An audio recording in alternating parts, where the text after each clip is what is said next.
What's up, and welcome back to Cleats to Whistle podcast. I'm your host, Brad Valdez. And I am Kevin Watson. Man, this has been a great session. Great 2 sessions, man. You got young men out here, man. Yeah. They showed out, man. 4 great young men. They'll talk. 4 great young men. Oh, yeah, I love it, man. Good job. And this is what it's about, man. Is about you. I mean, you're new to. Are you new to the area? I am. It's yes, I'm new. I consider home the LaRue County, Elizabethtown area. Have always kind of passed through here, going to family in J-Town, but I don't really know anybody here. So yeah, I am new, even though I've kind of spent most of my 42 years on life in this, roundabouts. Surrounding counties. So if you win, you'll know everybody. If you lose, nobody wants to know you. Yeah, 100%. So we are here at Shelby County. The new head coach here, Josh Jaggers, man. I appreciate you for coming on, man. At the last minute, you just got the job, and this guy over here, hey, you want to get on the podcast? I'm 100% all about this stuff. Let's go, and as man. many of those guys we can get on it, the better. I was like, go out there, talk. I said, I'll back cleanup. But this is what it's about, coach. It's about your community getting to know who you are. Yeah. You know what I mean? Being new to the program, being new to everything around here, man. And this is what it's about. Yeah. It's about them to come out here on Friday nights and show that love to you guys, man. That's it, because there's nothing like it. I mean, every sport's got its thing, and I played them all the way through high school. Wasn't good at any of them, especially basketball and baseball. But I played, But they all have their thing. But there's nothing like when these lights come on and on Friday nights in the fall. It's just, well, y'all know. It's special, man. It's special, man. It's a drug. Yeah, it is, man. Yeah. So, but what we're gonna do now, man, and I always want to throw this back to the guys that brought you up, man. Yeah. You know what I mean? And that's in the football game or in life, man. Yeah. Shout out some of your mentors. Oh Lordy, we may have to do two different segments of this. It's a long list, and one that I'm thankful of. But first and foremost, my grandfather, Joe Jaggers, my grandfather passed away 2 years ago, and I've always told people that, he was, is, and forever will be my Bear Bryant, so it started with him, and then played for Dad as well, my freshman year at Lincoln County, then we moved to Danville, and Dad did the offense over there, and then entered my world, Coach Harp and Coach Jerry Perry, those guys. And, legend. Yeah, and then there too that I've got a pretty good firm, as I like to call it, as far, I call on those guys, but it really right there, it just kind of starts. I played at Danville and then, I went on to UK and I played for Hal Mummy and then got to play for Coach Tony Franklin and the late Guy Morris and Coach John Slarman, the late Coach John Slarman. And then I was at UK for 2 years, and then I went to Eastern for a year and a half, and I got to play for Coach Wells, who's now the EKU's head coach, and Coach Wells and I are still extremely close and can call upon him. And then I thought I was going to be done with the football thing. I kind of went through like 4 coaches in 4 years, whether it was me transferring or whatever else. And then I ended up at Campbellsville University. Best decision I ever made. It led me to life as I know it now, with meeting my wife and our 2 daughters. And then one of the guys we talked about earlier, Paul Mandeville. So my best friends and life as I know it are from them. And I got to play for Coach Mark Peach. And it came full circle this year because Coach Peach came to Lincoln and coached with us there. And quite the resume. And then Coach Haywood Reiner, Coach Reiner was there forever. Did our wedding. He was our offensive line coach.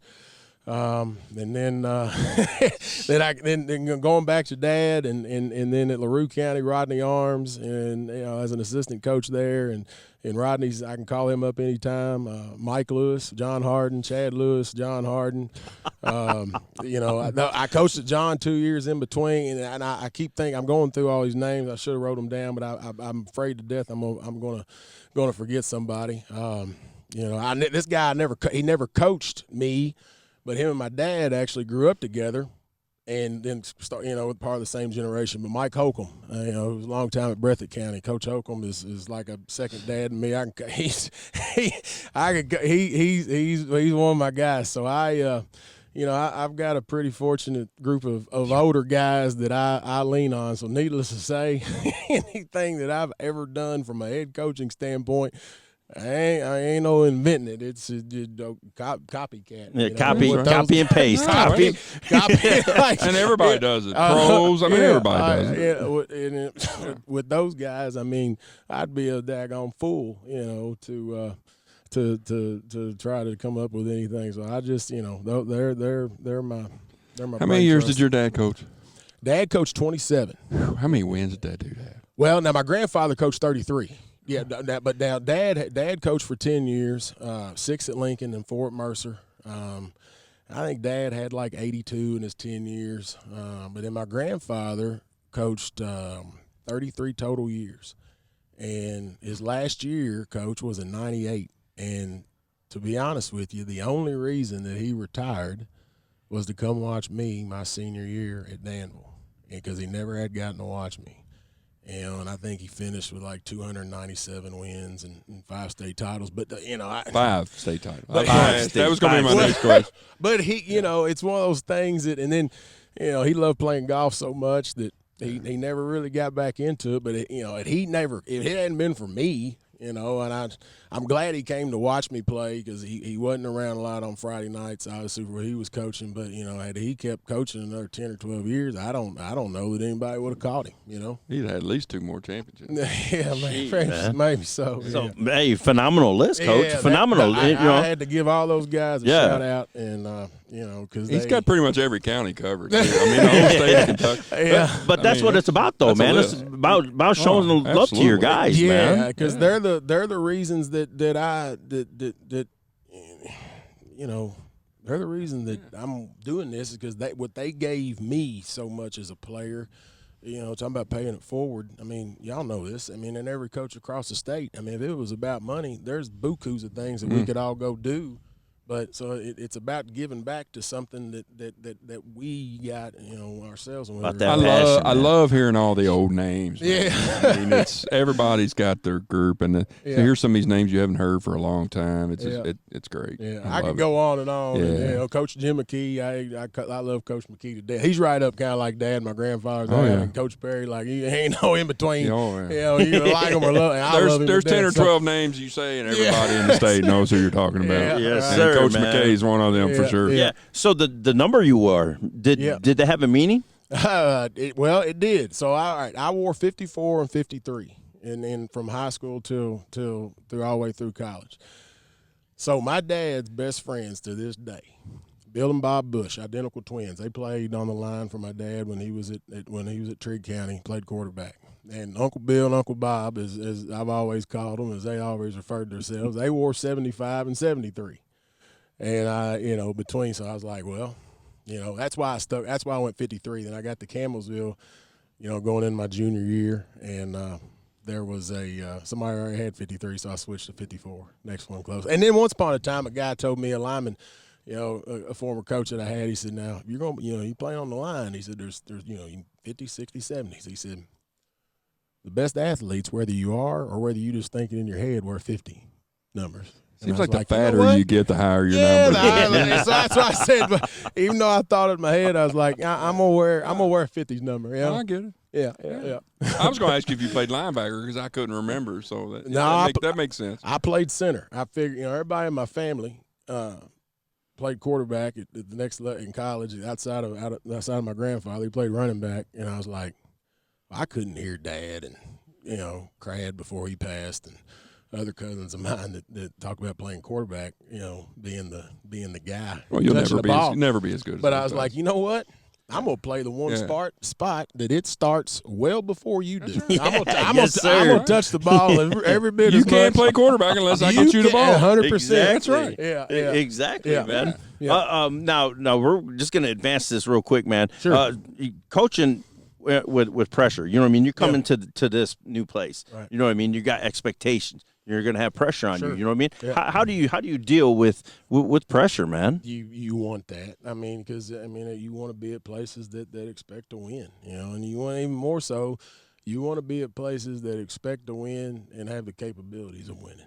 You know, there's some situations out there where, you know, those expectations are through the roof, but, you know, everything else ain't adding up. But, you know, you can get to a place that, you know, that's got those expectations, that's got guys that go out there on the field and make you look like you know what you're doing. You want those. And, you know, and then you just got to roll with it. You know, I mean, it's as I've always told people, and I've gotten to know some of the staff here, you know, teaching staff and all that, and I've always told people, I'm like, one of the things that never bothers me is, you know, when you make a bad call, we're the first ones that are kicking our own selves in the toe. Right, exactly. So it's kind of like, well, we knew we screwed up. We knew we screwed up. I'm not mad at them. I agree with them. I don't need you telling me I screwed up because I already knew. Go ahead. Like, it's reinforcement, you know. Yeah. So, yeah, no, you just, you know, you want that. And because, I mean, without expectations, you know, it that's not very fun. Yeah. So you know what I mean? You got your wife, you got your daughters, man. Yeah. Did that give you like a little outlet, man, to get step away from the game? Yeah. 100% it does. You know, they're we spend a whole lot of time doing stuff, and you know, I've kind of prided myself because this is, you know, there's a lot of time that goes involved in this, but you know, if they've got a game, I'm not missing it. You know, and I've guys that I coached, you know, my dad was like that. You know, dad, going back to dad and others that had daughters or sons at the time. You know, they would, you know, we'd adjust schedules to where they could go to their games. You're not always going to be at practice. That's what it's about, man. Hell, it's absolutely and you know, that's that. funny. He says I've been on both sides where I've had guys that are like football. Yeah. And the last 5 years I was with Dover at Fairdale, and he was always family first. Yeah. I don't care if we're in the middle of practice. If you get a phone call or you got to go do something, then do it. Yeah. And that's, to me, that's a way of separating. You never put it out of your mind. Right. But you wouldn't be a good coach if you did. No. I mean, you're constantly wake up in the middle of the night and think of something, write it down. That's just the way it is. But if you can put your family first, everything else will take care of itself. Yeah. If I had to give you one piece of advice, that's it. Put your family first. Absolutely. Everything else will fall in line. Because you don't get those moments. Yeah. You don't. You know, good Lord willing, you get other Friday nights, but you don't get that, you know, second grade soccer game. That's right. Or I woke up last week and my two are 18 and 22. Yeah. I mean, what's Kenny Chesney's song? Don't blink. Don't blink. That's what I don't blink. That's the truth. But no, we spend a whole lot of time during the summers down at Lake Cumberland. You know, we keep a camper down there year round, and you know, our boats down there. So, you know, I'm a parrot head, no shoes nation. You know, that's a matter of fact. Y'all come out here to practice, and if you double take, it's like, is he out there in swimming trunks? Yes, I am. You know, I mean, that's just kind of how I roll. So, and I learned that from my dad and my grandfather. You know, I mean, they one thing that I learned from them, probably more so than anything, above all, is they found time for balance and hobbies. You know, whether it's golf, whether it's hunting, whether it's fishing. So learning those things to get away. And like you said, you don't ever really fully get away from it. Now, when I'm floating on my boat down at Cumberland in the middle of the day, that's the closest I can get to from getting away from it. But it still never leaves you. But you're always thinking about it. You're always thinking about it. Yeah. So your hobbies. He always gets on me because I told him I didn't have any hobbies. Yeah, man. I was constantly drawing plays, watching huddle. I mean, as soon as we lose the last game, I'm getting ready for next year. I mean, that's just the way it is sometimes. And that's one regret I always had, is not getting away from it. Yeah, getting away. Yeah. Now your hobbies, man. You're a boat guy then, huh? Oh, listen, there is no peace on earth like me in a body of water. You know, it doesn't matter where it's at. I mean, it can be on a creek bank. It can be sitting at the, you know, I'm one of these guys that when we go to the beach in the summer, or, you know, for our open weeks during fall break, vice versa, we'll go down there for a little short trip. But, you know, I'm one of these guys that I'll go fish on the pier, you know, before sunrise to about 9, 10 o'clock in the morning. But then I'll sit on the beach from, 10. We won't move till dark. Yeah. You know, so if I'm around water, that's my piece. And you know, we'll play golf some and turkey hunt, go down to Dad's, far west Kentucky, and deer hunt and do all that stuff. So yeah, I love my hobbies. But like I said, that's those that know my family, know and know it's close, know that. But for those that don't, it's kind of like, are you sure you coach football? But I just learned it from them and thankful for it. So I've always said the dead period man. Is your friend. Oh, 100%. That's the only time you truly get away. Yeah, absolutely. That's the only time you get away. Because you can't. You don't have any choice. No, right. No. Yeah. Right. So the guys, man, that you mentioned, man, your grandfather, your dad, all the mentors, man, that just brought you up. Mm-hmm. What was the one thing that you would take from one of them? Like you said, make sure you enjoy your family. Yeah. But what, as in coaching, what did you take from them? Coach Harp. I mean, where to start? With him and his 7 state title that he's got. But he was a very just meticulous organizer when it came to stuff. Coach Harp was I mean, called both sides of the ball until Coach Perry and Dad got there, and then. But, so his track record speaks for itself, as if anything else more needs to. But, he was just a meticulous organizer. And then, from my dad and grandfather, the biggest thing I probably took from them is outside of their knowledge of the game, how they were able to just absolutely relate to any and every walk of life. I mean, you could drop them off anywhere in the world and they would end up relating to their surroundings by just being not being somebody they're not, but by being them. There's a level of confidence with that. There and pride, sure. Self-pride. I mean, your grandfather was one of the most prideful people in the world. I mean, and he should have been. Sure. I mean, why wouldn't you be? Right. So I mean, if you can take a little bit from all those guys, I mean, no, they've. And then, talking about like Coach Perry, to this day, I have never met and or played for anybody that was just more intense than him. Mm-hmm. However, if you just met him out in public, you'd think he's the most soft-spoken guy there was. Sweet man. But when that switch flips, and a way to channel it as it should be. Jekyll and Hyde. Yeah, I mean he most intense individual. Yeah, I mean it's nuts, Coach. I mean he just flipped that switch, and in a way that it motivated you or ticked you off enough to in a good way. And then he could flip switch again. He could flip it and again. go there. He could take it to another level. Yeah. So but Coach all those Perry. guys, they just and then Coach Peach is just. A sponge for the game. So you're just pick here, and put it all together. And this is where we get Juice Jaggers right here, man. Juice Jaggers, man. I'm telling you, man. We walked in there, man. I was just like, you just felt it. You know what I'm saying? It was just like a different feel. Yeah, he's still young. I mean, yeah.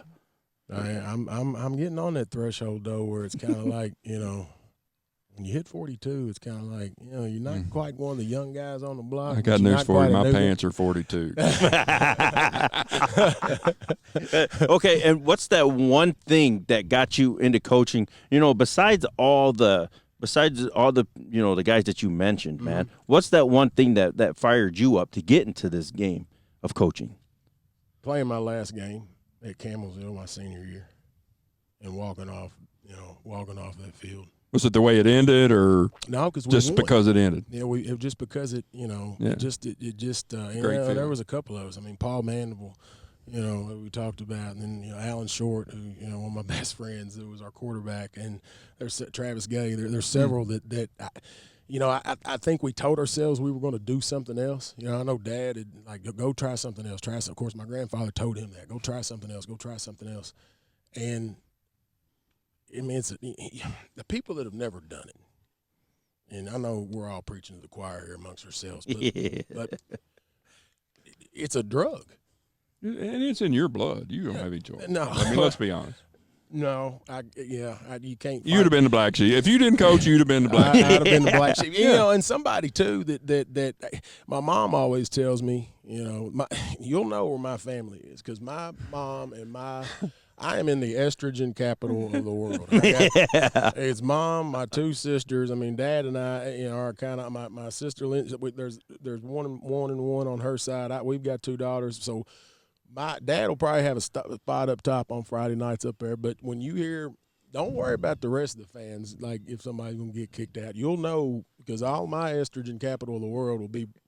They're probably going to put them out there outside the fence, but you'll know because they'll get right. And you talking about like expectations and stuff like that? Yeah. Oh, they'll let me know before anybody else does. Oh, it's great. My wife was the same way. My wife would sit. I'd always in the box, and my wife would sit right in front of me. Something would happen. She'd turn around and go. Yeah, look. I'm like I didn't know. I just messed up. I didn't mean to give up a 70-yard touchdown. That's right. Yeah. I mean, it happened, and she. What are you doing? I can't help it. That guy could run like that. Yeah, really. In my mind, on paper, it was supposed to stop it. Yeah, but you got to have a good support system. Yeah. I mean, and your family. I mean, that's what it's about, man. They're very knowledgeable, I'm sure. And yeah, I mean, they like I said, you don't have a choice. No, it's a football family.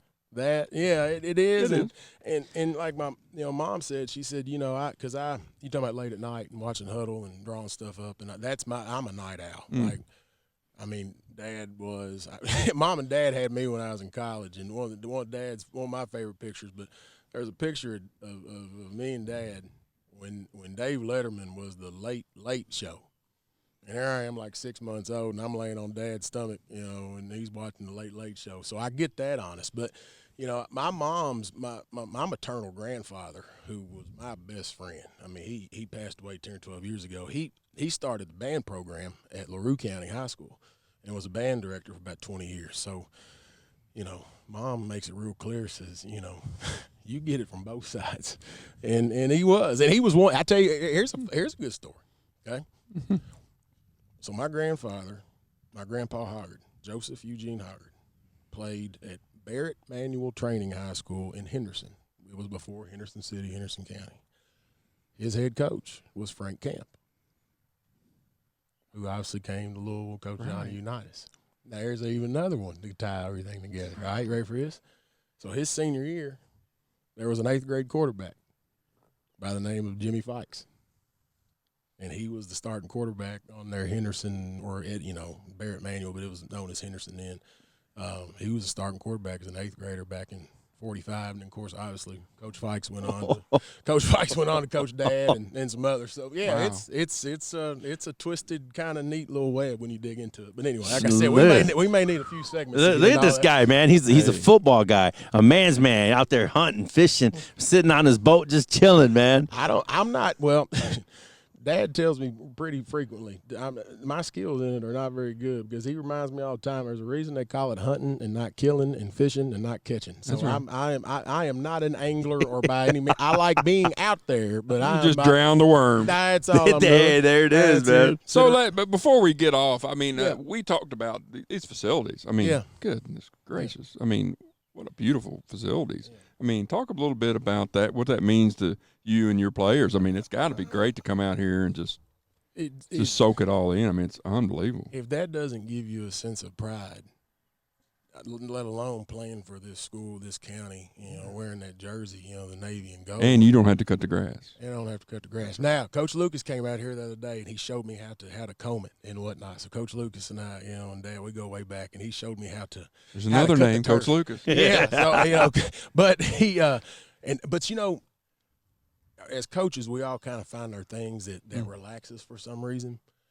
I never really did mind mowing. Oh, I love mowing because it was you time. Yeah, that's right. Put the headphones on. Put the headphones. It was kind of like that time before you go in the house where you sit out there in your truck for 5 minutes or 50 minutes to kind of decompress. There you go. I mean, so this is going to be the best manicured turf field. Yes, He's going to put the headphones on. He's going to rake it. He's going to rake it. Well, you know how it is too. Like back with the grass fields, one of the reasons I liked it. I mean, there were some times that I mowed the field 3 or 4 times when I was at LaRue. That I mowed the field 3 or 4 times a day. Especially if you see a couple parents standing over there. Things get hectic in the field house. Like, hey, I got one more strike way down here. I gotta go finish. But no, these facilities and what they've done, into the field house there, and I can't get over just how nice it is. And I really like the fact that they took the track out. But that just goes to add and talk about the facilities that are over there too, because it brings everything closer together. I think it's more intimate that way. This is one of the few football stadiums. Yeah, no, it's I mean, there's a few around, but this is great. And then the school, what they've done inside. I mean, it's it's the original building, but you walk inside that place and it's just, I mean, it's brand new. And it's still not done. It's still not done. Jefferson County, step your game up. Yeah. Now let's get into this team, okay? Yeah. And let's talk about your staff, man. Yeah. Who'd you bring with you? Well, I didn't bring anybody with me, but I've got some. The staff is going to be lined out, and it's getting lined out, and it's going to be ready in the summer. There are some, without giving names, there are some that are currently in the building or other buildings and or are coaching other sports, along with some guys that have roamed these sidelines before from the past. No retired coaches, though, right? No, I don't know about that. Don't look at me. Don't look at me. There's one. Because I think I know who you're talking about. There's one that I was talking with a staff member today that's coming on. I think he's semi-retired, but he's been on these sidelines. Oh, you need some knowledge. I love having the older guys around. I think you got to have that mix, personally. And it's their even keel a lot of times, and you're getting on the sidelines, getting all excited and yelling, and that you need a guy that's like, Coach. That's right. I got this. 100%. I want to get Coach Becker back out here and as much as he wants. And I was talking to some of the older guys down at the gas station the other morning for early morning workouts, and I said, I got to get up with Coach Becker, and I said, I want to talk with him and get him out here. And I said, I grew up with two guys in particular. I was Dad and my grandfather being telling me just straight up like, no, that ain't worth crap. I don't like it. So I want those, especially the guy that built this program. Yeah, that's what it's about. But now we've got you when y'all come back in the summer, June, first part of June, whatnot. It'll all be. It's all not. They're all not official yet. But one of the things I've done is I've taken my time to do it because you want to try to find loyal people, loyal, accessible professionals. I think it doesn't matter if what their resume is. If I don't know if I can trust them, and you don't want to surround yourself with that. You want guys that that you're going to be able to trust. So it's been one of those things that I have taken my time with this a little bit, but it's all going to come together. You want a guy that if something happens and you got to go away for a couple of days, you come back and it's like you never left. Yeah, heaven forbid something happen where you got to go away for a couple of days, or if things don't go the right way on a Friday night, and out of wings and rings, and somebody's coming up and they're bad mouth. You want somebody that's going. I'm not partaking in this conversation. Not somebody that's going to join in it. Right. So. I've LaRue County. We were real fortunate to have a group of guys there that we trusted. And it was weird how we kind of had offensive staff and defensive staff, and it just flowed. We were all for one for all. You preach that to the boys, we not me, and I think it's got to start with the coaching staff. And I feel like. I know that's going to be the case. Let's go, man. Take your time. Yeah, get take it right. your time. Get it take right your first time. time. Exactly. Yeah. Take your time. Get it right. Yeah. And now you just recently got this job. What? And February? End of March. End of March. Okay. Yeah, okay. March 21st. So you got a few studs out here, man. Yeah.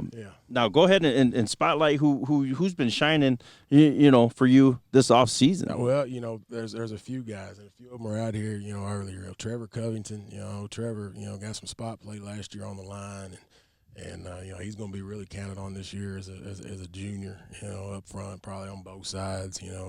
Donez Marshall. Donez has been, killing it there in the weight room, and just a joy to be around, as is Trevor. Seth Jones. Seth last year kind of played a outside linebacker, strong safety type, and he's been coming in here and getting after it as well. And Jordan Brooks. Jordan had to check out of school today and had an appointment, but he's been coming in and killing it. And then, of course, Gianni and Javon and Davion and Gunner, and there's a lot of guys that touch the ball are playing track, which is a good thing. Is Isaac coming back? Isaac, we're hoping so. Okay. With his Isaac, I talk to Isaac every day. He's been real cautious about. I know he had a pretty severe concussion last year, and maybe a couple of them, but he he and Jordan are in the halls every day together, and okay, cool. Isaac, if I'm somewhere and he sees me, but I don't see him, he'll come up and let me know he's there. There you go. So I'm hoping so. Yeah. I'm hoping so, but I know those things. They can scare you. So without giving Collins any free insight into what you're doing, what's one thing you guys need to work on from last year? I think the biggest thing is filling the holes because especially up front and whatnot, because we lost a lot of those guys. And so having a whole new unit up front, more or less, to go along with those skill guys that are returning, and it's not going to be any secret. I mean, G's going to get the rock over and over and over. He's going to get it a whole lot. I don't care how good he is if he can't have anybody blocking for him. That's right. Yeah. So I think that's probably the biggest thing. Is just where some graduated and or moved. A couple of them. Getting those guys together and figuring out things up front, because from a skill standpoint, I mean, we've got them. Shelby County's always had skill guys. Always. I mean, Gianni's it's funny how every school seems like everybody's got skill guys, but it's finding those 5 dudes up front. That's man. right. Sir. That's what it's all about. And I was talking to Javon and I the other day that we during lunch, we ended up sitting through 2 lunches and talking for about an hour. And I told him, and as a junior to be quarterback, they don't see this. What I'm about to mention. We all do, and people have been doing this, but like up front, would you like to have a bunch of big guys that can move? Sure. But that's not always the case. I said we can find those guys that are 180 pounds, 200 pounds that'll move and get after somebody's butt and want to be overly technical. We'll be fine. So some of the better teams that been part of, especially over at John Harden, we might have had one guy up front on the offensive line in 15 and 16 that was real big, but the rest of them, I mean, they were 180, 190 pounds. And they were guys, they'd all tell you. They're mean and they can move. Mean. Technique guys. Technique, Fundamentals, man. That's what. And they'd all tell you, like, they couldn't have played any other position, but they weren't very fast play tight end. That's right. Running back. But they were fast enough up front. So, we'll be all right. But I think that right there is finding our nucleus. Fullback types. Fullback types. Guys that can move, get out in space, and put a body on you. And some of them that still live in the dream. And let the stud cut off of them, man. Let him do his job. Let him get this. Yeah, and we got this is the last question there. I know you're busy. You got to be on the road right now to Collins, man. It's a 6:15. No, y'all will have to cut me off. I can sit here and talk. I know we could talk to you all day long, Coach. I'm fired up. Yeah. But like goal setting, man. Yep. Have you guys, have you sat down, with yourself and like, okay, this is my vision. What is the goal or goals that I want to achieve this year? Yeah, the first thing we've talked about is win district championship. The last one was in 2016. And getting that and setting ourselves up for a future, because we're now with the RPI more so than any time. That number 1 and number 2 spot absolutely is pivotal now more than and ever. Playing here too. And playing here. And playing here. Because you know how crazy the scheduling is. I mean, you may have to go all the way across the state, and it's crazy. Nobody wants to do that. So if we can get our district championship, that improves our RPI. That's right. That improves, the first, second round, then the rest is icing on the cake, and then compete for region championships, and then get to Kroger Field. There you go. Game 15, man. You got to get there to win it. You got to get there to win it. Game 15. There was a picture floating around on Twitter the other day. I almost said, Cardinal Stadium. I love now that it's at UK. I loved it when it was at Papa John's. I loved it when it was at Bowling Green, at Western. But, man, there's a part of me, and these guys don't know anything about it, but all of us older guys do.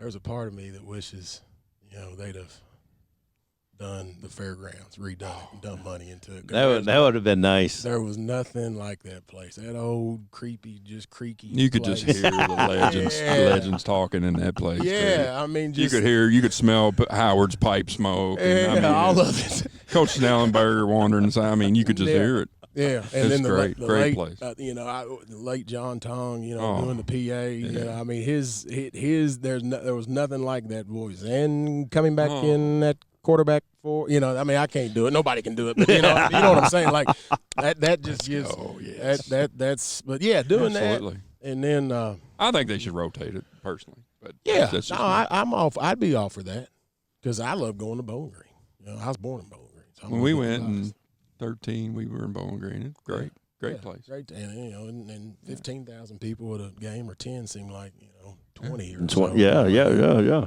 But so now we just want to keep building. You know, obviously Coach Becker started this program and the success he had, and then the Coach Shipley and then Coach Harris. I mean, it's just an honor and privilege to be the next head coach here, and kind of one of those things that fell out of the sky, and when something's right, and sometimes you fall down, you fall forward, and fall forward. I 100% know that's what's happening. 1 week at a time. One week at a time. You can't go 10-0 until you win the first one. That's right. There you go. That's right. Phenomenal episodes, man, here at Shelby County. Coach Jaggers, I appreciate you, man. If we can, we can do anything, for you. We'll be back. Yeah. We want to come catch a game on Friday. Come catch a game. Come catch a practice. Y'all are welcome. We have to come to that Shelby Collins game. Yeah, it's gonna be a good one, man. I tell you what, you might need to do. Paul and I have talked about. We're gonna do a 7-on-7 thing with Doss. We're gonna go there, and they're gonna come here one night. Oh, okay. Yeah, you might need to come here whatever night doing that. Let's go. Yeah, let's go. Just shoot us a date. All right. Yeah, for sure. I'll do it. We'll have a good time. Yes, man. But like I always said, everyone has a story. We're here for them to tell it. Cleats to Whistle podcast.